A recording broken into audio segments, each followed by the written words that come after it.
When and how did you decide to take over the business? My brother Tom and I worked for our dad growing up, and I worked for him as a teenager and into my early 20s, and then left for another company for about 8 years. Tom worked for our dad pretty much all along, and really was really running the business for our dad more or less when our dad was getting ready for retirement. So the company that I was working for was not really a long-term opportunity for me, and Tom and I decided with our dad ready for retirement that we would be happy to take over his business, which we bought from him. And so we made that decision as our dad was ready to retire, and it was a pretty smooth transition, and it worked out well for our dad as well as us, and we're happy to continue the family business. What's difficult about your job?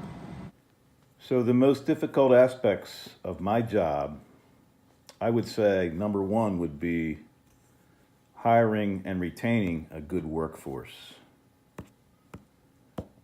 And I would say second, working around adverse weather while trying to stay on schedule for our customers. How do you deal with unhappy customers? The way that we deal with unhappy customers is to be sure to listen carefully to their concern and then take appropriate action to rectify the problem. Do you regret any decisions you have made in the past regarding your business? I would say with personnel, employees, I have learned over time that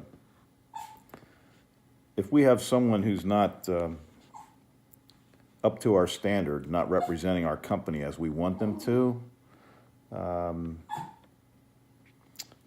we give them fair warning, and if they still don't fall into line, we need to terminate them. Regrettably, in the past, I have tried to let some employees down easy instead of just telling them to go home and give them a notice of a week or so that we're going to let them go.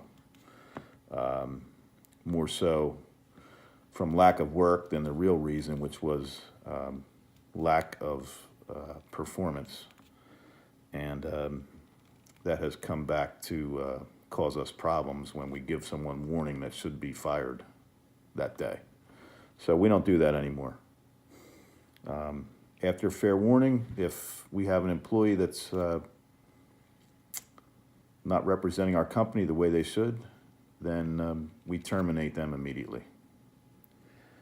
And I would say second, a regret of a decision or a not decision. We've looked at some properties over the years, commercial properties that could be a second location for the business that we thought for one reason or another we didn't purchase the property, but